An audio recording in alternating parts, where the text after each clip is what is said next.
মাংমানি ভাইরা আর আসেনি রে, বেঁচে গেলাম উস্তাদ। উস্তাদ পরের বউকে লাউড়া কাটি করার কি জ্বালাগো মারা, আগে জানি না মারা, ছুটে ছুটে মারা হাফ লেগে গেল লাউড়া আমার। কি লাউড়া ধরতে পারেনি রে, কি লাউড়া কেমন মজা পেলি।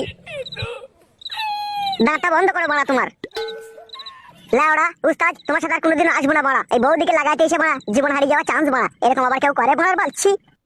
লাউড়া পরের বইয়ের পাকানে ফিরিতে চুমু খাবো, একটু তো তাড়াহুড়ো খেতেই হবে মারা। মারা এরকম পাকানে চুমু খাওয়ার থেকে মারা হ্যান্ডেল মেরে ফেলে দেওয়া মারা অনেক ভালো মারা। কি বলি লাউড়া? তুমি বলো উস্তাদ, যদি আমরা ধরা পড়ে গেতাম কি হতো আমাদের বলো তো? লাউড়া হয়তো কিছুই হতো না, এই ফাটা রূপটা দেখলেই না সব পুনাম করে পালাইতো লাউড়া, কেউ কিছু বলতো না। তুই বোকা চোদা ছুটে পালিয়ে এলি, তোর সাথে সাথে আমিও ছুটলাম দিয়ে। ও মাগির ভাতাটা এসে সব ক্যাচরা করে দিল, ওর ভাতারকে জব্দ করতে হবে উস্তাদ। শুন লাউড়া, এখন অনেক রাত হয়েছে, এখন বাড়ি চো, কালকে এই বিষয়ে দুজনে আলোচনা করবো। তাই হবে উস্তাদ, চলো বাড়ি চলো।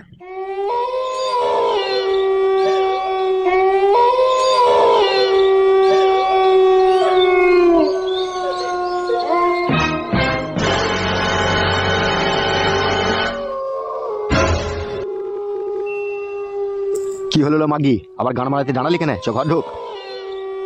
কি রে, আমার কথাটা তো কানে ঢুকছে না নাকি? তুমি বলো আমার সাথে এরকম করা কিসের জন্য? এরকম করলে কিন্তু আমি তোমার সাথে থাকবো না, আমি বলে দিচ্ছি তোমাকে। মাগি, আমার বাড়িতে পায়খানা বাথরুম আছে, তুই এত রাত্রে বুনের ভিতরে কি করতে গেছিলি তাইলে? এত সন্দেহ করছো তুমি, যেদিনকে আমি বাড়ি থেকে পালাবো সেদিনকে বুঝবে তুমি। অনেক রাত হয়েছে, ঘর ঢুক, ঘর ঢুকছো, ঘরে গিয়ে কথা হবে। চো। আমি ঢুকবো না ঘরে, তুমি মারবে আমাকে। ঘরে চো, ঘরে চো, মারবো না, চো। হ্যালো খানকি মাগি, আমার একটা জিনিস মাথায় ঢোকে না, তোরা তোদের স্বামীকে ফাঁকি দিয়ে কি করে পরের ছেলের কাছে গিয়ে চিত হয়ে শুষলো? খানকি তোদের বিবেকে আটকায় না? হাই মাংমারানি মাগি। কিলো মাগি, তুই কথা বলছিস না কেন? এই রাত 9টা-10টার সময় তোর ফাটানাঙ্গের সাথে কিসের জন্য দেখা করতে গেছিলি? তোকে তো জিজ্ঞেস করছি, বল। বলছি তো বল, আমি যাইনি কো, আমি হাত দিয়ে গেছিলাম ওইটু। এই খানকি মাগি, ভাতারকে ফাঁকি দিয়ে পরপুরুষের সাথে নাং করলে তোর ঢেমন নরকেও জায়গা পাবি না লো বেশ্যা। তুই খানকি মাগিকে কত আর মানা করবো, তুই তো মানা শুনছিস না। তোর লেগে আমি বিষ খেয়ে মরবো, তুই তাহলে নাং করা ভালো সুবিধা হবে, দেখবি খানকি। তুমি তো নিজের কথাটাই বলছো, যদি সত্যি কথাটা বলি তখন তা সহ্য করতে পারবে না তুমি। বল লো মাগি, বল বল, তুই সত্যি কথাটাই আমি শুনি, তুই কি বলতে চাইছিস বল। তুমি তো বুড়ো হয়ে গেছো, তুমি ঠিকমতো আমার সাথে সহবাস করতে পারছো না। আমি একটা ইয়াং মেয়ে, আমার কি যৌবনে জ্বালা নাই? তাহলে আমি কি করবো বলো, তুমিই বলো। বলেন কি? ও, আমি তোকে ঠিকঠাক ভাবে পাইপ দিতে পারছি না বলে তুই নাং করছিস নাকি? জানি না, বল আমার। তুই গুদমারানির নাং করার স্বাদ আজকে চিরদিনকার মতো ঘুচিয়ে দেবো, দেখ আজকে আমি। খুব নাং করতে ইচ্ছে ছিল খানকি, তোর গুষ্টির লাতার মারি রে খানকি। বল বাবা, বল খানকি আর নাং করবি। উহু বাবা রে, বাবা তোর গুষ্টি গুদ মেরে মেরে দেবো রে তোকে আজকে,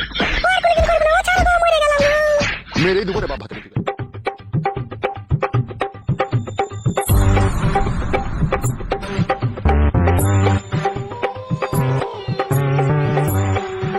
গুদমারানির ছেলে, 12 ভাতারির বেটা, কত রাত হলো? রাত্রি 11টা বাজতে চললো, এখনো বাড়ি আসার কোনো নাম আছে? সুরের বাচ্চা তুই খানকি ঢেমনু মাগি, এমন ছেলের জন্ম দিলি, শালা খানকি ছেলে একটা কথা শুনে না আমার, শালা সুরের বাচ্চা।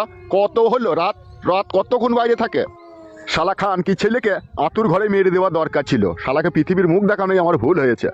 হ্যাঁ গো, একটু রাত না হলে হয়ে গিয়েছে, তা বলে এইভাবে ছেলেটাকে তুমি খিস্তি করে গালাগালি দিবে? কি বললি মাগি? গাল দেবো না? তাহলে তো ছেলেটাকে ধরিয়ে চুমু খাবো নাকি? হ্যাঁ, যে ছেলে লাউড়া বাপ মায়ের কথা শুনে না, সে ছেলে কিসের রে মারা? হ্যাঁ, তাকে পরিচয় কিভাবে দেবো বল? পরিচয় দিতে যদি নাই পারবা তাহলে বাপ হতে কে বলেছিল তোমাকে? এই মাগি, এই সমাজে আমার একটা সম্মান আছে রে। আমার ছেলে এইভাবে রাত দুপুর মানবে না, কার সাথে কি করে বাড়ি ঢুকবে, সকাল হলেই লোকে আমাকে ধরে বলবে তোমার ছেলে এই করছে তাই করছে, ছেলেকে বারণ করো, সাবধান করো, নাইলে পিটিয়ে মেরে দেবো, বেঁধে রাখবো। এই কথাগুলো শুনতে আমার খারাপ লাগে না? এই মাগি, আমার খারাপ লাগে না বল? এখন সবার ছেলে এরকম করছে, আমার ছেলে একা করেনি। এই জানোয়ারের বাচ্চা, এত রাত পর্যন্ত কোথা ছিলি বে তো? কি জি বলি মোরা বুঝতেও পারছি না। কি হলো রে বোকাচুদা, কথাটা কানে যায়নি তোর? কি আর বলবো বাবা, তোমাকে সত্যি কথা বললে তুমি তো আবার বিশ্বাস করবে না, তুমি যা লোক। কি বিশ্বাস করবো না বে বোকাচুদা? তুই এত রাত পর্যন্ত কোথায় ছিলি তাই বলবে। যখন 7টা বাজে তখনই আমি ক্লাব থেকে বেরিয়ে চলে এসেছি। যখন বাড়ি আসছিলাম তখন পাঁচুদের বাসতলার ওখানে পাঁচুদের ওই লাল কুকুরটা আমাকে তাড়া করেছিল, যে আমি আম গাছে উঠে বসেছিলাম। কুকুরটা যতক্ষণ না পালাইলো ততক্ষণ আমি আসতে পারছিলাম না, আমি নামলেই তো ও কামড়িয়ে দিবে, সেই জন্য আমি গাছে উঠে বসেছিলাম।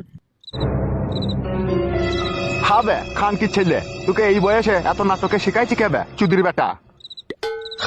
হ্যাঁ গো, তুমি তোমার নিজের ছেলেকে এরকম ভাষা খারাপ করছো, তোমার একটু বিবেকে আটকাইছে না? নালো ঢ্যামনা চুদি মাগি, আমার বিবেকে আটকাইছি না। ও খানকি ছেলের বিবেক কয়, ও যে বড়